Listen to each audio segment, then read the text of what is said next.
Study IQ IAS, अब तैयारी हुई affordable. Part 3 of the chapter number 4 of Mohit Bhattacharya ji's book New Horizons of Public Administration. So far we have already studied the scientific administration, scientific management of Taylor. Now moving ahead, so we are now on the part 3rd, approaches, principles and theories, and let us begin our lecture.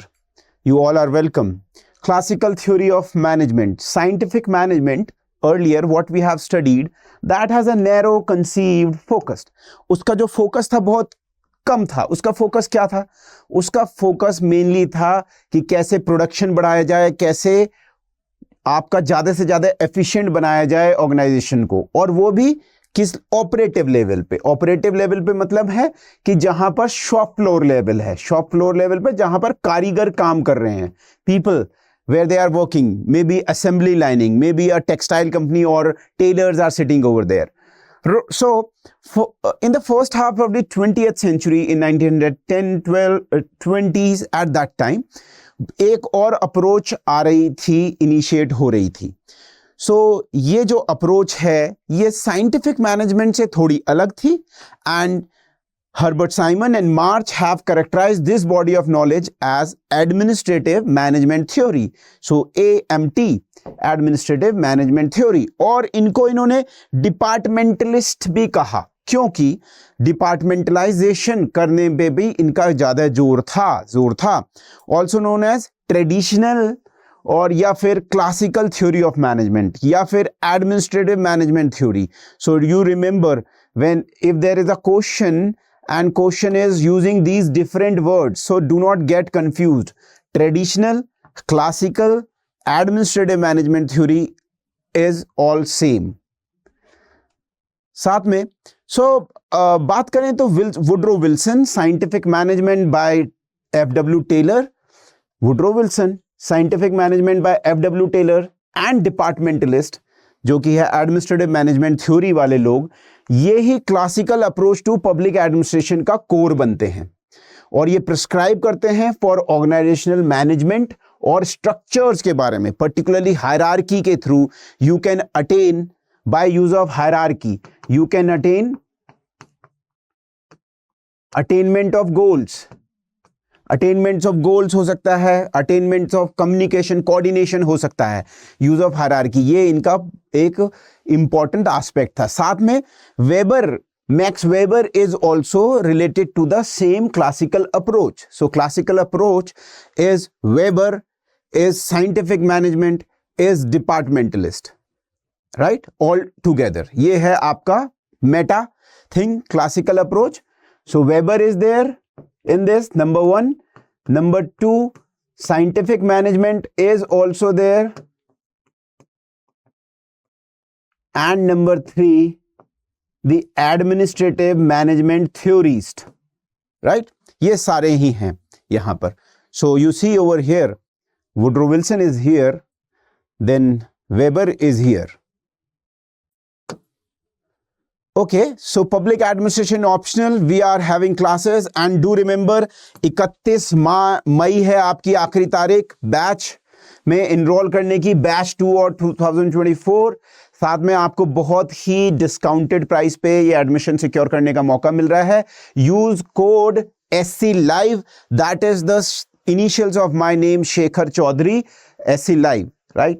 And you will be having classes at 1 PM up to 4, and we will be having previous years के questions का discussion, answer writing session, live answer writing session. I give handwritten notes in that, handwritten answers by me, model answers, crux, and much more. So ensure your admission over here and ensure your rank in the final merit list. So do remember 31st of May, जल्दी से admission ले लीजिए. Okay, apart from this, public administration optional की mains test series शुरू हो रही है, और ध्यान रखिएगा बहुत ही कम दाम पे. You have to use code SC Live. So ये है 11 जून से we are starting it. Again SC Live, Shekhar Chaudhary का initials, and many of you must be giving the prelims and already have given the prelims, and do enroll yourself so that you can come up with best of the questions and best of the model answers and go past around 280 or score 300 in your mains. So now coming on to Henry Fayol, administrative management theory, administrative theory. So French engineer थे, earliest writer थे journal theory of management पे, और engineer थे साथ में, he rose to the ranks of management, and then from engineering to management, his idea about how does management works, how the organization works changed a lot, and believed in single administrative science. इनका ये मानना था कि एक ही administrative science है, और वो जब science है तो science is always same. If you do a chemistry का experiment, that would be same, चाहे वो आप एक रूम में करें या दूसरे रूम में, if the conditions of temperature and pressure are same. ऐसा ही इनका मानना था कि administrative science है, और administrative science को आप प्राइवेट में लगाइए या पब्लिक में लगाइए, या फिर आप यूनिवर्सिटी में लगाइए या हॉस्पिटल में लगाइए, it is all same. So his idea was कि हमारे पास कुछ प्रिंसिपल्स हैं, और क्योंकि प्रिंसिपल्स क्या होते हैं, फंडामेंटल लॉज होते हैं, और अगर उनको आप कहीं भी लगाएंगे, we will find a one best way, we will find the proper way to go and apply those principle everywhere. So he published in 1960s 16 published a paper, general and industrial management. इस paper को, paper का मतलब है एक तरीके से research paper, जिसका जो बेस था वो बेस था इंडस्ट्रियल यूनिट, जहां पर ये काम करते थे. तो ये इन्होंने छापा, और इनका ये मानना था कि this is considered to be a very classical and very important source to the date. इनका ये मानना था कि knowledge of administration rather is needed at higher level of an organization. तो इनका ये मानना था कि टेक्निकल नॉलेज की जगह what we need, not technical knowledge, not too much of technical knowledge you do not need. Technical knowledge is needed when you are working at the shop floor level or middle or lower management, but when you rise into the management hierarchy, जब आप यहाँ पर आ जाते हैं, what you needed is knowledge of administration rather is needed at higher level of organization rather than technical knowledge. ये इनका मानना था. So primary function of administration है क्या? So Henry Fayol is saying POC एक इनका acronym है, POCCC, ये आप याद रखिएगा. So planning, organizing, commanding, coordinating, controlling. So primary function of administration. Management functions भी यही हैं. सो क्या है प्राइमरी फंक्शन? प्लानिंग करना, आगे की तैयारी करना. For an example, let us suppose you are district magistrate और you are in a private company, a CEO. So you are in administration, you are overseeing the management. So obviously you have to plan. You have to plan if there is disaster management aspect you are doing as a DM. So you have to plan how you will going to respond. Then organize men and materials. So what have you doing in organizing? Organizing का मतलब है you have many things. Imagine you have 10 trucks of supplies, but you have to organize them. Organize कौन से गांव में, कौन से block पे, कौन सी तहसील में क्या सामान जाएगा, ताकि गांव में अगर फ्लड आई हुई है तो उन लोगों को हेल्प करा जा सकते. बहुत सारा सामान है, but you have to organise. ये मेडिकल नीड्स के लिए है, और ये बच्चों के लिए है, ये फूड सप्लाईज है, ऐसा. कमांड और tell to the subordinate what should be done. So commanding is that you are giving orders to the subordinates, अपने से नीचे वाले को. हायरार्की में if DM is here, so SDM और tehsildar is here, so you have to give orders to them. Command, coordinate. Now district magistrate has to coordinate with SDM1 and SDM2 and SDM3 or block development officers, BDOs, right? So this is, you see, this is the function of administration. Then control also. So you have to control whatever these people are doing. If somebody is doing something जो कि bad quality का है, या किसी के खिलाफ आपको मिल रही है शिकायत, that the work is not proper. So then at that time you have to control this and controlling. So these are the primary function of administration. I have told you in context of Indian bureaucracy. This can be again understood in terms of a manufacturing unit as Henry Fayol was working into. Fayol's principle of management इन्होंने, अब Fayol ने ये तो कहा कि primary functions तो ये हो गए, मैनेजमेंट के फंक्शंस तो 5 हैं, इंपॉर्टेंट ये करना होता है पॉक। साथ में इन्होंने एक और चीज कही, इन्होंने कहा कि मैं 14 फंडामेंटल लॉज भी दे रहा हूं, फंडामेंटल बिल्कुल बेसिक एस्पेक्ट दे रहा हूं, प्रिंसिपल्स दे रहा हूं, और ये प्रिंसिपल्स ऑफ मैनेजमेंट हैं, ये भी प्रिंसिपल हैं फंडामेंटली, और भी कुछ चीजें हैं, 14 हैं। डिवीजन ऑफ वर्क स्पेशलाइजेशन पे बेस्ड। सो अगर आप डिवीजन ऑफ वर्क करेंगे, स्पेशलाइज्ड वर्क कर देंगे, क्योंकि हर कोई हर काम नहीं कर सकता। सो आपको टोटल जो काम है, if this is the total work, then divided into department, divided into people, जैसे हमारी ब्यूरोक्रेसी में भी होता है। If this is the whole of the work of the government, तो it has been divided into districts, it has been divided into tehsil, और by function भी divide कर सकते हैं, पुलिसिंग और डेवलपमेंटल फंक्शन जैसे सीडीओ बीडीओ होते हैं, law and order function. So you need to do a division of work. Authority और रिस्पॉन्सिबिलिटी देनी पड़ती है, और ऑथोरिटी और रिस्पॉन्सिबिलिटी को टर्मिनस होनी चाहिए। जितनी रिस्पॉन्सिबिलिटी होनी चाहिए उतनी ही ऑथोरिटी भी होनी चाहिए उसके साथ, राइट।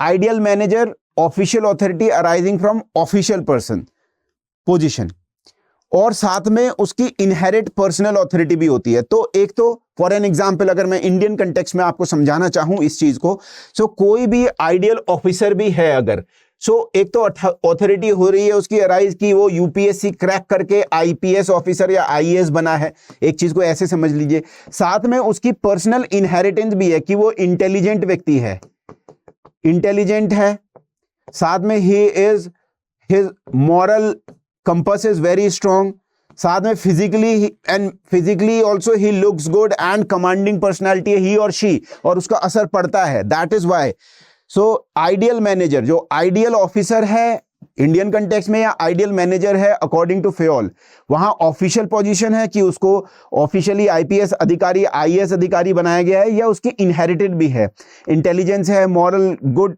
है, गुड लुकिंग है, कमांडिंग पर्सनैलिटी है, फिट है, ये सब एस्पेक्ट भी डिपेंड करते हैं। So personal authority is compounded of intelligence, experience, moral worth, ability to lead, past service, experience कहता है, ये सब चीजें उन्होंने कहा कि ये जरूरी है। Now another some more principle, unity of command और unity of direction. Unity of command है आपके इंडिविजुअल के टर्म में, इंडिविजुअल के टर्म में, और ये है आपके ऑर्गेनाइजेशन के टर्म में। अब इसका क्या मतलब है? इसका मतलब ये है, देखिए, let us suppose you are posted as divisional commissioner. Divisional commissioner DC बोलते हैं, डीएम से ऊंचा पद है, और डिविजनल कमिश्नर के अंदर 4, 5 या 6 भी डीएम हो सकते हैं, डीएम 1, डीएम 2, डीएम 3 और डीएम 4, राइट। दिखाने के लिए मैं बता रहा हूं आपको। For an example, I was posted while I was working, I was posted in Moradabad district. So Moradabad district में हमारे डिविजनल कमिश्नर बैठते थे। अगर आपने रिसेंट टाइम्स में एक पर्टिकुलर मुद्दा सुना हो जहां पर रामपुर में चुनाव में श्री आजम खान जी का जो कैंडिडेचर है वो कैंसिल हो गया था। सो एट दिस गाय, जो कि उस समय रिटर्निंग ऑफिसर थे, then he became presently divisional commissioner of Moradabad district. आप जाके जरूर देखिएगा, कंट्रोवर्सी भी देख लीजिएगा। सो उनको आजम खान जी ने कुछ ऐसे अपशब्द कहे थे जिसकी वजह से रिप्रेजेंटेशन ऑफ पीपल एक्ट में जाके उनका वो कैंसिलेशन हो गया candidature. So divisional commissioner is there and DMs are there. Now divisional commissioner would give direction, would give command to DM, and DM would give command to SDM, and in between ADM, and they will give command to all other tehsildar and others, right? Try to understand. Let us suppose now this is happening that to tehsildar DM is also giving command, ADM is also giving command, and SDM is also giving command, and they are saying do X and Y and Z thing. what will happen? That will impact the total outcome. That is not very congenial. That would be bad, right? So this is the one of the major problems that may arise when it comes to the multiplicity in unity of command. अब ऐसे ही है, ये individual के aspect में है, ऐसे unity of direction होना चाहिए कि पूरी की पूरी जो आपकी बॉडी है, जो आपकी कॉर्पोरेट बॉडी है, जो ऑर्गेनाइजेशन है, वो किस तरफ जानी है. सो उसके सारे जो सब पार्ट्स हैं, डिपार्टमेंट्स हैं, वो एक साथ एक तरफ जाने चाहिए. Unity of direction. Subordination of individual interest to general interest. इसका मतलब है कि always and always one person individual वो क्या कहेगा, पूरे की पूरी ऑर्गेनाइजेशन के नीचे रहेगा. सो ये individual would not self aggrandise, would not impose his और हर फीलिंग. रादर हमें क्या करना है, पूरी ऑर्गेनाइजेशन को साथ में लेके चलना है. Remuneration of personnel. Remuneration is salary और whatever benefit you are getting. So that is very important to motivate people. Centralization. So whenever, for an example, let us suppose this is 3 layer of central government, state government and decentralization के through Panchayati Raj और municipality. Right. So centralisation, this is the Indian government का context और ये आपका किसी company के context में भी हो सकता है सेंट्रलाइजेशन. तो जहां जहां सेंट्रलाइजेशन बढ़ेगा वहां वहां क्या होगा, जो डिस्क्रिशन है, पावर्स हैं जो लोअर लेवल ऑफ वर्कर्स की, वो क्या हो जाएंगी, कम हो जाएंगी, लेस हो जाएंगी. जहां जहां डिसेंट्रलाइजेशन बढ़ेगा वहां वहां जैसे आप देख रहे हैं 73rd 74th अमेंडमेंट के थ्रू क्या हो गया, डिसेंट्रलाइजेशन बढ़ गया, पंचायतों का अधिकार बड़ा हो गया. So that has to be seen in context of need of the organization, need of the department और need of the ministry, need of the government. Right. Scalar chain है. स्केलर चेन का मतलब है कि एक चेन है, वहां से क्या हो रहा है, आपको कमांड आ रही है और एक स्केलर की तरह है, ऊपर से नीचे आ रही है और उसमें यही स्ट्रक्चर रहना चाहिए. हायरार्की, इसका दूसरा रूप है हायरार्की, इसको दूसरा कहा जा सकता है. So there is DMs, DM and so on. So ये हो गई scalar chain. But Henri Fayol ने ये भी कहा कि स्केलर चेन में कोई भी बात अगर यहां से इसको लेवल 1 मान ले, इसको 2 मान ले, इसको 3 मान ले, इसको 4 मान ले, इसको 5 मान ले, अगर यहां से कोई भी बात आ रही है तो इट में take lot of time and this में रिजल्ट इनटू लेट वर्क, जिसको हम बोलते हैं रेड टेपिज्म भी बोलते हैं. इसके लिए एक वर्ड यूज करते हैं, red tapism, right, red tapism use करते हैं. तो वो ना हो इसके लिए एक उन्होंने गैंग प्लान दिया. उनका ये कहना था कि let us suppose that you have to give the information to D to G, right. So rather than going whole of this scalar chain, why not link these two things horizontally, right? So that was his idea of gang plan. Then there should be order, there should be social order, and there should be also order in supply chains, in backward and forward integration, in money and in material, in men, and social order also within the organization. Then there should be equity. Equity is based on justice. There should be no one should be treated badly in organisation. अगर ऐसा badly treat करेंगे तो organisation अपने goals को achieve नहीं कर पाएगी. It is based on treating equality and treating with justifiable way. Justice होना चाहिए सबके साथ. स्टेबिलिटी ऑफ टेन्योर की बात करी गई है. Stability of tenure is about giving time to people so that they can settle. अब जैसे किसी का भी ट्रांसफर, आपने अशोक खेमका जैसे अधिकारी जी का नाम सुना होगा. सो हर 3 महीने में 2 महीने में ट्रांसफर हो जाता है. या हमारे देश में ये समस्या है जिसको एडमिनिस्ट्रेटिव रिफॉर्म्स कमीशन और reforms commission, police commission, even जो आपकी मनीबात कमीशन या फिर जूलियो रिबेरो कमीशन और भी ने कहा है कि एटलीस्ट 2 साल का समय होना चाहिए जो भी एग्जीक्यूटिव है, ऑफिसर है, उसको समझने के लिए चीजों को. सो हर 6 महीने में 5 महीने में ट्रांसफर हो जाता है तो that is bad. That is यहां पर आपका स्टेबिलिटी ऑफ टेन्योर वाला एस्पेक्ट जो इंडियन कंटेक्स्ट में है. और ऑब्वियसली जब हेनरी फयोल लिख रहे थे वो इंडियन कंटेक्स्ट को नहीं देख नहीं रहे थे, पर पब्लिक एडमिनिस्ट्रेशन में जब हम पढ़ रहे हैं बुक को, इंडियन कंटेक्स्ट में लगातार उसको सिंक्रोनाइज करना बहुत जरूरी है. Right. So stability of tenure, ये हमारी एडमिनिस्ट्रेटिव रिफॉर्म्स ARC ने भी कहा है और भी रिफॉर्म कमिटीज ने कहा है कि स्टेबिलिटी ऑफ टेन्योर होना चाहिए, so that person can be free of stress and can focus on mind. इसी के साथ हम बात करें, इनिशिएटिव लेने का अधिकार देना चाहिए and should be promoted. So you see over here on this civil services day only, mister Modi urges bureaucrats to be agent of change and innovation. He said the people, the bureaucrats should take initiative, good initiative, right? So I have made another video, Anil Kumar Lakhina ji ka Lakhina model in Maharashtra, how he took initiative and brought a reform. So ये बात है, ये Fayol भी कह रहे हैं Indian context में, यहाँ पर है स्पिरिट डी कॉर्प्स। अब सब इसको हम मान सकते हैं कि ब्रदरलीनेस at the space of work, सबको वन यूनिट बन के काम करना है और एक दूसरे को बढ़ाते रहना है। So there should be no politics within the organisation, there should be no pulling down of one another, rather whole of the organization from the top to bottom should function in a same way and everybody should be treated in a way and the माहौल जहां पर आप देख रहे हैं बेहतर होना चाहिए।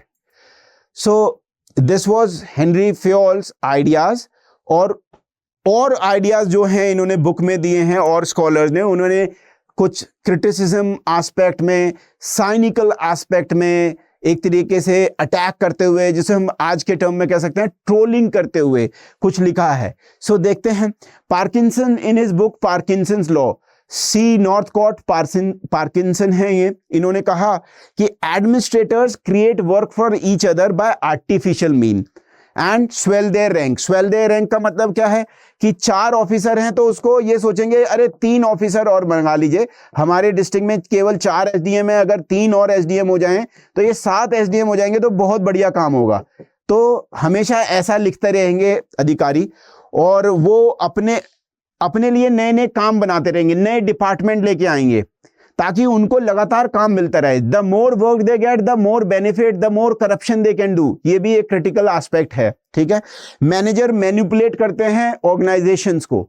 ऑर्गेनाइजेशन को मैनिपुलेट का मतलब क्या है? रॉन्ग गोल सेट करना, रॉन्ग इनपुट्स देना, पर्सनल बेनिफिट्स लेना उसमें। सो ऑब्वियसली करप्शन के एंड पे भी आप देख सकते हो इंडिया में करप्शन कितना ज्यादा है, ब्यूरोक्रेसी भी करप्शन में इन्वॉल्व है। अगर आपको पता ही होगा, रिसेंट टाइम्स में आपने देखा है टॉपर्स, यूपीएससी के टॉपर्स, जैसे झारखंड में miss single thick, she was one of the toppers and उनके घर से ही 19 करोड़ रुपए कैश मिला था, and many other bureaucrats are those. So you can see in that context structure to maximize their personal prestige. So यहाँ पर वो जो भी रिसोर्सेज यूज करते हैं ब्यूरोक्रेसी में या कंपनीज के अंदर, मैनेजर क्या कहते हैं, अपने पर्सनल प्रेस्टीज को बढ़ाने के लिए करते हैं, एम्पायर बिल्डिंग करते हैं। एम्पायर बिल्डिंग का मतलब है सबको, अपने को सबसे अच्छी गाड़ी दे देना, अपने को सबसे अच्छा घर ले लेना, ज्यादा से ज्यादा काम करके दिखाना, राइट? ये करके दिखाना बट नॉट करना, राइट? ये क्या है? ये कुछ क्रिटिसिज्म है जो कि बहुत एप्टली अगर आप इंडियन ब्यूरोक्रेसी में लगाओगे तो भी देखने को मिलता है। Executive increase their subordinates, so everybody wants to have large number of subordinate behind them down the lane so that they can show to the world that how much power they have, right? Organisation grow more stupid. अब जब ऐसा होने लगता है, ये सब आपने चीजें देखी, आप इसको इंडियन कंटेक्स्ट में लगा के देखिए, जैसे जैसे ऐसा होने लगेगा कि ज्यादा से ज्यादा एम्पायर बिल्डिंग टेंडेंसीज आ जाएंगी लोगों में, ज्यादा से ज्यादा आपको ये देखने को मिलेगा कि ऑफिसेस खुलने लगे हैं, तो वहां पर स्टूपिड बनने लगती हैं ऑर्गेनाइजेशन, अपना जो रियल पर्पस है वो भूलने लगती हैं, कमिटी कमीशंस फॉर्म होने लगती है, मल्टी मेंबर बॉडी, हर चीज के लिए कमिटी। कहां पर है साहब? मीटिंग में है। जब भी ये शुरू हो जाए किसी भी ऑर्गेनाइजेशन में, इसका मतलब उसका डाउनफॉल आने लग गया है, काम कम होता है और खाली दिखावा ज्यादा होता है। ग्रैंडियर ऑफ बिल्डिंग्स, बड़ी बड़ी बिल्डिंग्स बनना, नए पंचायत भवन बनना, नए अधिकारियों के मकान बनना, ये शुरू हो जाता है। और facility reaches its climax, organisation start decaying. जब भी ऐसा होने लग जाए, ब्यूरोक्रेसी अपने आप में बहुत ज्यादा है, अपने को सुविधाएं देने के लिए बड़ी बड़ी बिल्डिंग्स, नए नए सिस्टम्स लगाने लग जाए, उस पर ज्यादा ध्यान हो, तो समझ लीजिए डिके होने वाला है ऑर्गेनाइजेशन का। अब इसे अगर ब्रिटिश कंटेक्स्ट में देखें, हम कहते हैं यार क्या बढ़िया बिल्डिंग बनाई है ब्रिटिश ने। आप अगर जाएंगे, सो जो कहीं भी किसी भी मंत्रालय में जाए या फिर आप बंगाल में जाएंगे, जो वहाँ का अब है नबन्ना जिसे बोलते हैं, जहाँ पर गवर्नमेंट का हेडक्वार्टर्स है, वो अंग्रेज़ों की बनाई हुई बिल्डिंग है, कितनी ग्रैंडियोर है, but that is the negative aspect. The more the buildings, the more the structure, the more the bureaucrats are serving themselves, the decaying start. अब इसका ये मतलब नहीं है कि we should not do, but again in tendencies को check करके रखना चाहिए. Expenditure eat up the available money, ये है. So अगर यहाँ पर चीज़ें ज़्यादा खर्च होंगी तो मनी गलत जगह चली जाती है. तो ये है आपका नॉर्थकॉट जी ने कहा. ये आपके साथ में one more person, Peter principle. So Lawrence Peters ने एक और बात कही, उन्होंने साइनिकल, एक कटाक्ष करते हुए कहा, of errors in selecting managerial candidate. तो उन्होंने कहा कि पहले तो सिलेक्शन ही गलत होता है लोगों का, और दूसरा लॉरेंस ने कहा कि लॉरेंस पीटर्स और रेमंड हॉल ने कहा कि managers tend to promoted until they reach the level of their incompetence. इसका मतलब क्या है?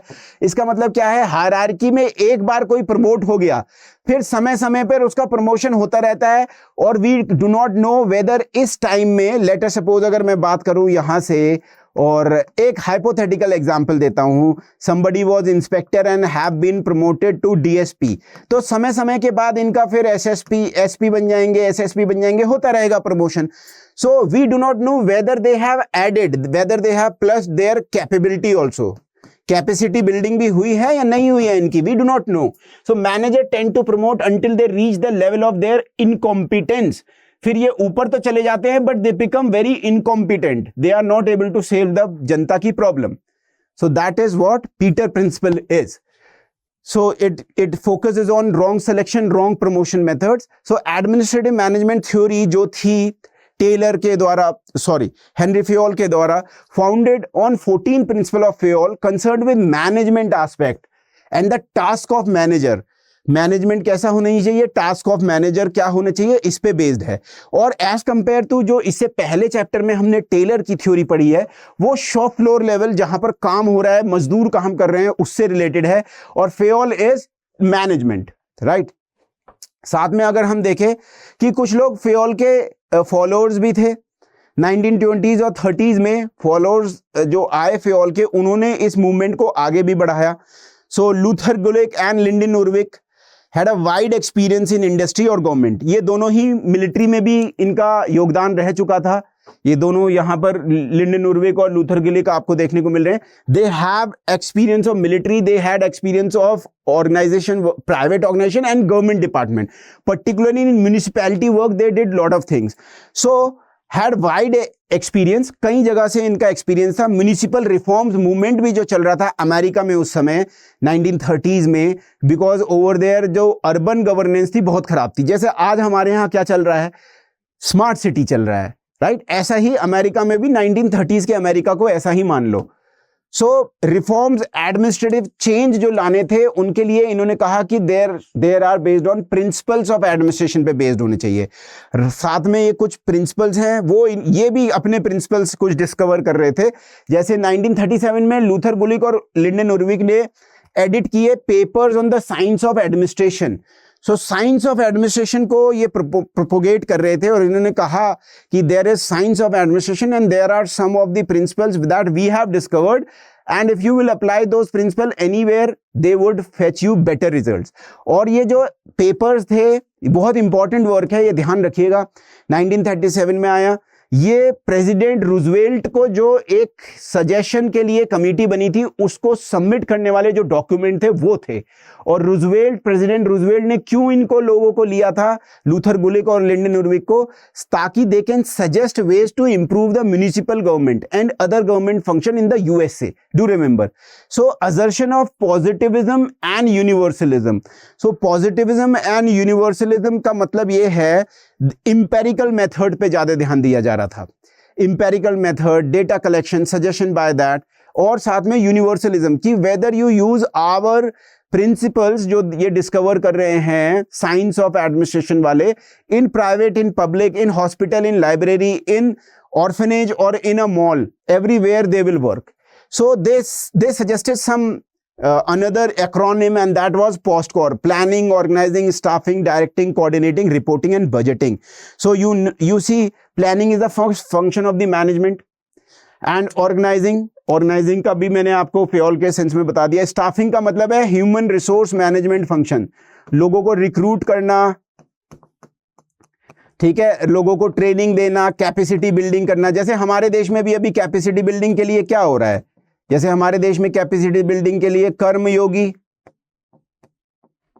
ठीक है, और आई गॉट पोर्टल, ये आपको पता ही होगा, ये चल रहा है. ठीक है, डायरेक्शन देना, कोऑर्डिनेशन कराना, रिपोर्टिंग करना और बजटिंग करना, फीडबैक भी लेना और बजट भी एलोकेट करना, ये सब काम है. पोस्टकॉर भी याद रखिएगा, लूथर गुलिक, लिंडन उर्विक. सो और इनकी जनरल अप्रोच क्या थी, Gulick, right, Urwick, there must be a close match between people and organization structure. तो आपको ये ध्यान देना होगा कि अगर इस लेवल पे ज्यादा काम है तो यहां पर ज्यादा एलोकेशन ऑफ पीपल हो. अगर कोई टेक्निकल वर्क है तो वहां पर टेक्निकल नेचर का सिलेक्शन होना चाहिए. ये है unity of command is essential to organisation. अगर कमांड, जैसे कई जगह से एक ही व्यक्ति को कमांड आ रही है, imagine this is SDM and command is coming from secretary, from DM and from the divisional commissioner, then there will be lot of problem. और डिपार्टमेंटलाइजेशन जो होने चाहिए वो किसके आधार पे होने चाहिए, पर्पस के आधार पे, प्रोसेस के आधार पे, पर्सन के आधार पे और प्लेस के आधार पे. जैसे हमारे यहाँ हो सकता है डिपार्टमेंट हो सकता है नॉर्थ ईस्ट इंडिया के लिए मिनिस्ट्री या डिपार्टमेंट हो सकता है. फिर पर्सन्स के लिए हो सकता है, ट्राइबल के लिए हमारे यहाँ डिपार्टमेंट मिनिस्ट्री ही है. और पर्पस के लिए हो सकता है आपका to bring change, to end discrimination, ठीक है. या फिर ये जैसे आपका है एक मिनिस्ट्री ऑफ फिनेंस में एक डिपार्टमेंट है Deepam, department disinvestment and public asset management के लिए, DIPAM. सो क्या पब्लिक असेट मैनेजमेंट के लिए है, पर्पस हो गया. प्रोसेसेस के थ्रू हो सकता है, क्या ई गवर्नेंस के थ्रू करना है, ICT का यूज करना है या न्यू टेक्नोलॉजी का यूज करना है, ऐसे हो सकता है. Responsibility should be commensurate with authority. जितनी रिस्पॉन्सिबिलिटी दी जा रही है वो क्या होती है, को टर्मिनस होती है, को रिलेटेड, उतनी ही ऑथोरिटी भी दो. और डेलीगेशन को केयरफुली प्लान करो, हर चीज को डेलीगेट नहीं किया जा सकता. सो डेलीगेशन ये देखना है कि नीचे वाला व्यक्ति जिसको डेलीगेट किया जा रहा है, काम करने को दिया जा रहा है, उसको अधिकार भी दिए जा रहे हैं, इज केपेबल इनफ, उसका ट्रैक रिकॉर्ड कैसा है, वुड ही और she would be able to do a function. Span of control should be rightly constructed in the organization. अब इसका मतलब क्या है स्पैन ऑफ कंट्रोल का, सिंपल सी बात है, जैसे ये 1, यहां पर 2, यहां पर 3, यहां पर 4 और 5. सो एक ऑफिसर जो है या एक एग्जीक्यूटिव जो है अपने नीचे कितने लोगों को सही से ओवरसी कर सकता है, सुपरविजन कर सकता है, इसी को स्पैन ऑफ कंट्रोल कहते हैं. सो ये केयरफुली करना चाहिए. अगर बहुत सारे लोग लगा दिए हैं एक ही लेवल के नीचे, so obviously this person would not be able to fulfil his duty properly. Source of authority should be clearly concentrated in one top executive. इसका मतलब है कि ऑथोरिटी जो पास हो रही है वो सोर्स यहां पर होना चाहिए, ये लीडर होना चाहिए और साथ में सब नीचे इसके काम होने चाहिए. So again, in addition to what Luther Gulick and Lyndon Urwick said, there were some other people also, James D. Mooney and Alan C. Raleigh. So these people were working in corporate in America, in General Motors, and those were the executive in them, right? वहाँ managers थे. इन्होंने भी अपना कुछ suggestion दिया. इन्होंने कहा principle of coordination होना चाहिए ताकि यूनिटी ऑफ एक्शन हो जाए. अब इमेजिन करिए ये जनरल मोटर्स में काम कर रहे हैं, तो जनरल मोटर अगर कोई कंपनी है जो कि कार बनाती है तो उसमें एक जगह मार्केटिंग का भी फंक्शन होगा, एक जगह मैकेनिकल इंजीनियरिंग का फंक्शन हो रहा होगा, एक जगह सप्लाई चेन का फंक्शन होगा, और ऐसे बहुत सारे डिपार्टमेंट या आपके सेक्शंस हो सकते हैं. तो इनका यही कहना था प्रिंसिपल ऑफ कोऑर्डिनेशन, ये आपस में कोऑर्डिनेट करें क्योंकि एक काम करना है और वो है कि इनकी अपनी कंपनी जो थी उसको आगे ले जाना है. We can use this metaphor also for bureaucracy. यहां पर जैसे मैंने एसडीएम करके बताया, या और भी कोई सर्विस के लिए. स्केलर प्रिंसिपल हायरार्की को एम्फेसाइज करता है. स्केलर प्रिंसिपल का मतलब है ऊपर से नीचे कमांड आ रही है, एक दिशा में जा रही है. Functions principle, the functional principle to be followed है कि टास्क को डिपार्टमेंट में बदल दो, मतलब स्पेशलाइज यूनिट में बदल दो. जैसे हमारे भी देश में डिपार्टमेंट होते हैं, डिपार्टमेंट ऑफ जैसे आपका है जो डिवीजन है आपकी बनाती है budget, right, department of economic affairs और department of for disinvestment and public asset management, या मिनिस्ट्री ऑफ होम अफेयर्स में कई सारे डिपार्टमेंट हैं, राइट। सो उनको फंक्शंस को डिपार्टमेंट के अनुसार डिवाइड कर दो। स्टाफ और लाइन फंक्शंस भी इनका एक मेन रोल था, स्टाफ एंड लाइन। स्टाफ का मतलब है जो ऐसी बॉडी जो प्लानिंग कर सके, जो प्लान्ड हो, पब्लिक पॉलिसी में भी बड़ा योगदान है, राइट, प्लानिंग का। सो प्लानिंग, एडवाइस देने के लिए, और लाइन है एक्सरसाइज ऑफ अथॉरिटी। ये जो वर्ड आए हैं स्टाफ और लाइन, ये बेसिकली आए हैं जो वॉर के समय जो आपकी डिफेंस लाइन होती है या अटैक लाइन होती है, आगे जो लड़ रहे होते हैं, और उनको जो सपोर्ट कर रहे होते हैं, सप्लाईज वाले, सिग्नल्स वाले, वो उनको स्टाफ फंक्शन बोला गया है। सो उस वहां से ये आइडिया लेके इन्होंने इसको ऑर्गेनाइजेशंस के अंदर स्टाफ फंक्शन और लाइन फंक्शंस को यूज किया। सो ध्यान रखिएगा, staff is more about planning, line is more about executing. आगे हम बात करते हैं मैरी पार्कर फॉलेट की। So Mary Parker Follett has been considered to be a leader who was ahead of her time.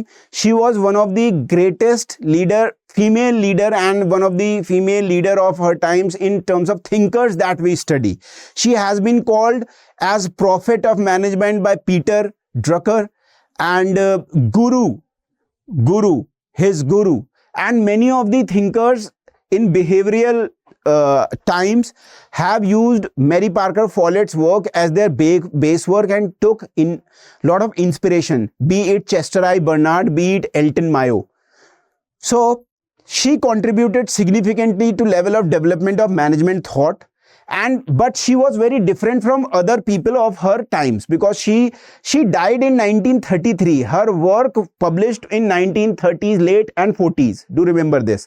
Even Luther Gulick Lynden-Urwick did some editing in her work and published. तो ये ध्यान रखना है, she was also writing in 1920s, पर इनके अलावा जो 1920s में राइट कर रहे थे, they were all focusing on efficiency, effectiveness and structure, hierarchy, authority. But her idea when she was writing was ahead of time. Why? Because she was link between behavioral school,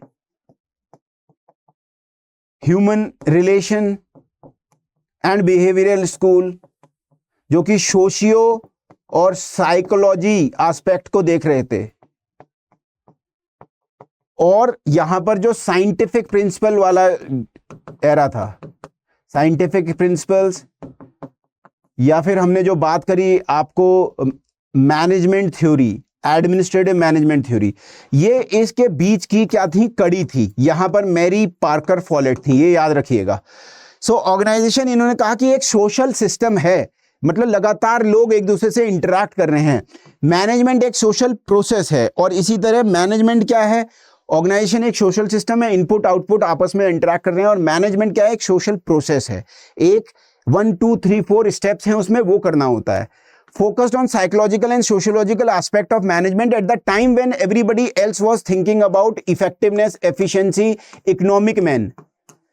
जब हर कोई economic man के aspect में सोच रहा था, इनके contemporary लोग, चाहे वो लूथर गुलिक लिंडन-उर्विक हो, चाहे हेनरी फेयोल हो या F.W. टेलर हो, she was thinking ahead of time. She was thinking about psychological and sociological aspect of management. Unlike other writers, her time Follett gave significance attention to lateral coordination. देखिए यहां पर आपको ये देखने को मिल रहा है कि हर जगह वर्टिकल ऑर्डर्स आ रहे हैं, पर इन्होंने कहा नहीं, अगर ये इमेजिन करिए, for an example, this is district magistrate, this is SDM, this is SDM, and this is SDM. So she said that not only district magistrates should give orders to SDM, but rather SDMs should also interact with one another. या फिर इसको private sector में मान लीजिए, she focused her work on industrial groups. All other were focusing on not on industrial groups, rather policy and state, इनसे पहले के politics. So she put her forward her way of looking view on industrial groups. So lateral coordination होना चाहिए, जैसे यहां पर देखने को मिल रहा है, ये lateral coordination है, एक ही लेवल पे इधर उधर, और authority acceptance in organization. सो इन्होंने कहा कि ऑथोरिटी को भी इन्होंने डिफरेंट एस्पेक्ट में एक्सप्लेन किया। इन्होंने ये भी कहा कि authority lies with the job, उसके जॉब के कंटेंट में होती है, पर्सन में नहीं होनी चाहिए, पोजीशन में नहीं होनी चाहिए, पर कौन जॉब उसको कर सकता है बेहतर व्यक्ति, उसमें होनी चाहिए। इंडिविजुअल्स को और ऑर्गेनाइजेशन को इंटीग्रेट करने की बात करी। ऑर्गेनाइजेशंस और इंडिविजुअल बहुत ही अलग अलग फील करते थे। अलग अलग फील करने का मतलब है there is sense of detachment, there was sense of impersonalisation. ये ध्यान रखिएगा वर्ड जो I am using, there was sense of impersonalisation. So there was no linkage, no emotional connect. तो उन्होंने कहा इंडिविजुअल और ऑर्गेनाइजेशन ज्यादा बेहतर तरीके से मिले। एडमिनिस्ट्रेटिव चेंज आना चाहिए और उसके लिए उन्होंने कहा कि न्यू टाइप ऑफ थिंकिंग चाहिए। क्रिएटिव एक्सपीरियंसेस की बात करी, कंस्ट्रक्टिव कॉन्फ्लिक्ट की बात करी कि कॉन्फ्लिक्ट हमेशा बुराई नहीं होती है, उसको पॉजिटिवली देख सकते हैं हम कॉन्फ्लिक्ट को। इन्होंने मेटाफर यूज किया कि जैसे दुनिया में हर चीज फ्रिक्शन से चमकती है, सोने को आप ऐसे ऐसे कर दीजिए तो चमकदार हो जाएगा, राइट। सो ऐसे ही फ्रिक्शन अगर होगी तो वो बुरी बात नहीं है। Harbinger of behavioural science approach to the organizational analysis, तो जैसे मैंने कहा कि she was a bridge in between the scientific management, classical movement, administrative management theory and the social psychological aspect of the theory which was behavioural aspect, which was human relation aspect. उसके बीच की कड़ी थी, तो अपने समय में ये आगे का सोच रही थी। So she has innovative ideas. Social conflict को इन्होंने कहा कि it is positive rather than negative. Cooperation होना चाहिए. Cooperation should be the principle which would run across the organization.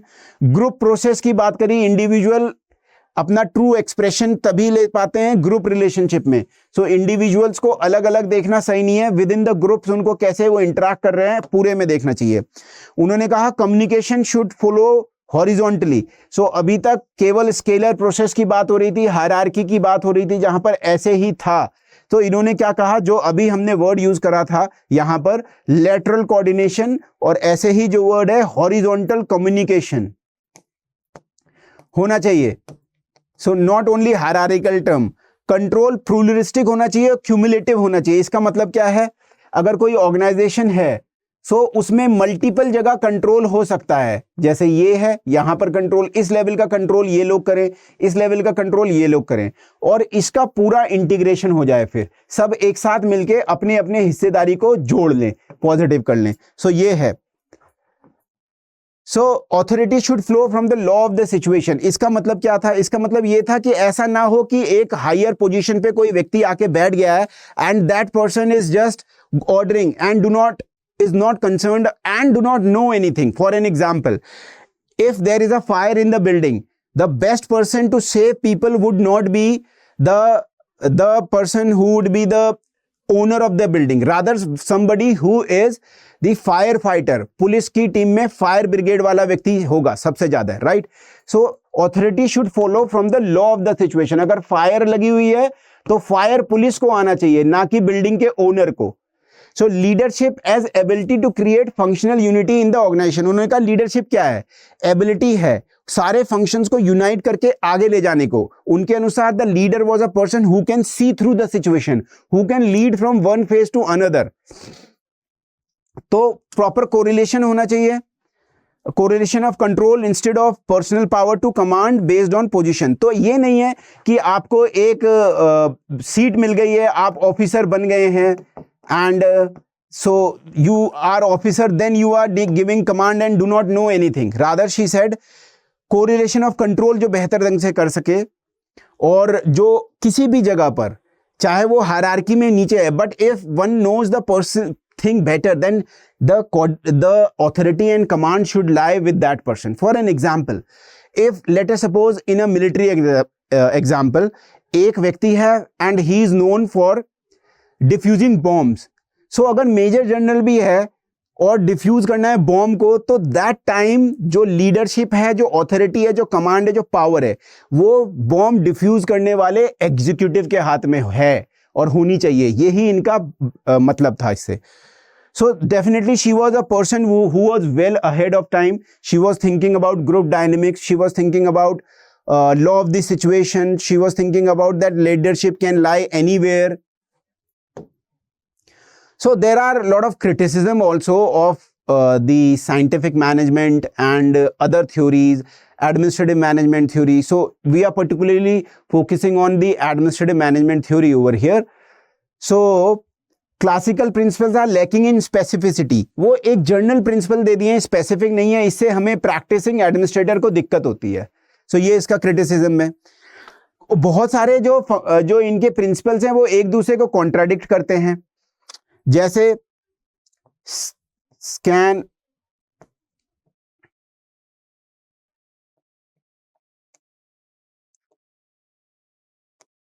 Span of control और hierarchy.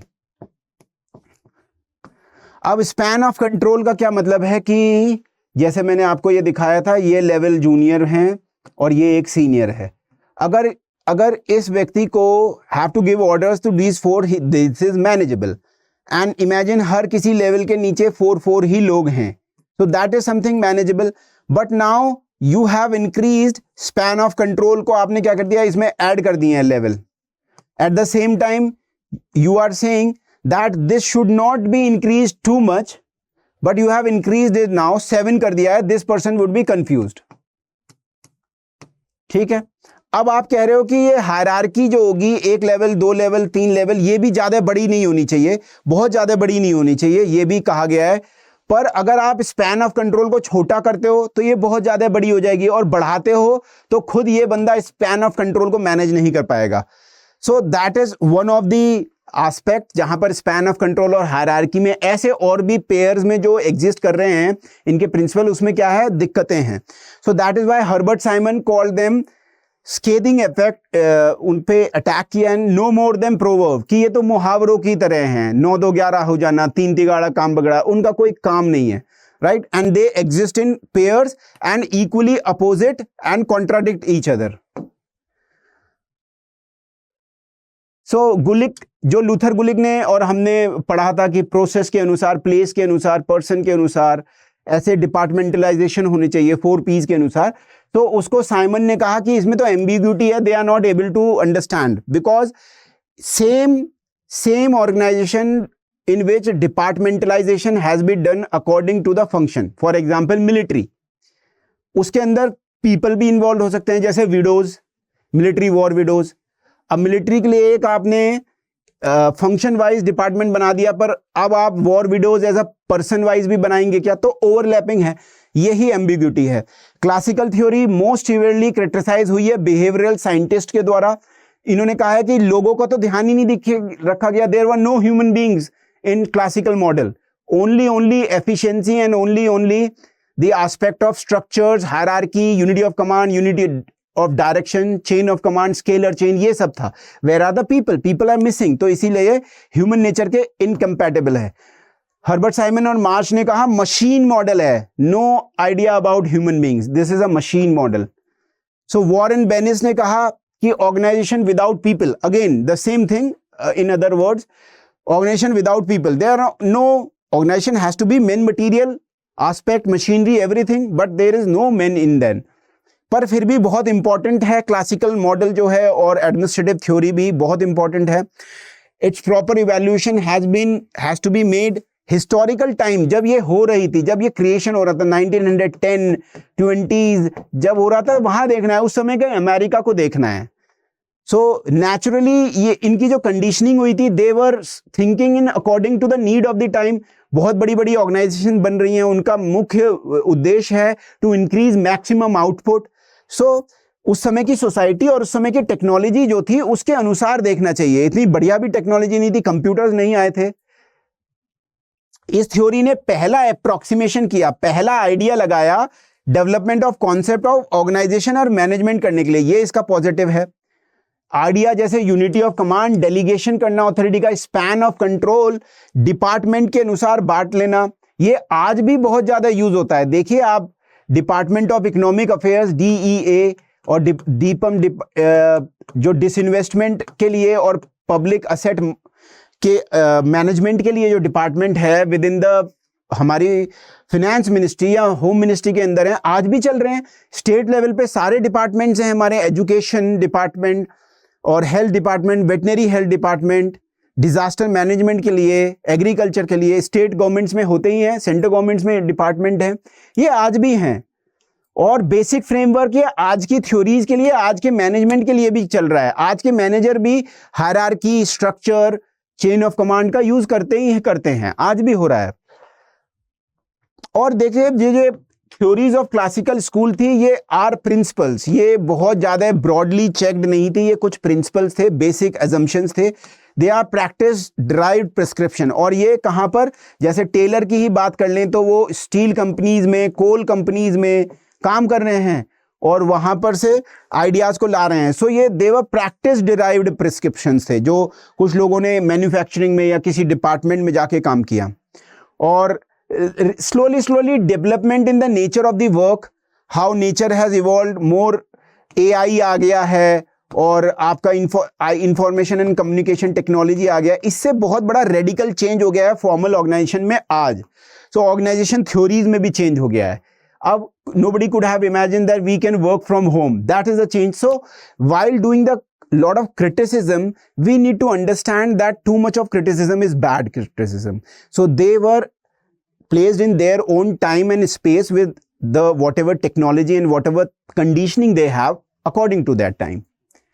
Apart from this, so this is the end of the chapter 4 that we have completed. For such more videos, handwritten notes, answer writing practice, and also the model answers, also crux, and also sharing of whatever new things are coming in terms of economic and political weekly में क्या आ रहा है, जिससे कि हम अपनी public administration की पढ़ाई को बेहतर कर सकें, न्यूज़पेपर्स को कैसे लिंक करना है, इन सब चीज़ों के लिए और भी what ever doubts you have, you can come and join my channel, that is Telegram space public ad by Shekhar. This is the channel, and also Instagram. You can have contact with me and I will definitely, as a teacher, would like to help you. So on this note, we are ending this lecture. Let us see you in the next lecture. That would be on the chapter number 5. Till then, goodbye. Jai Hind, Jai Bharat. Study IQ IAS. अब तैयारी हुई affordable.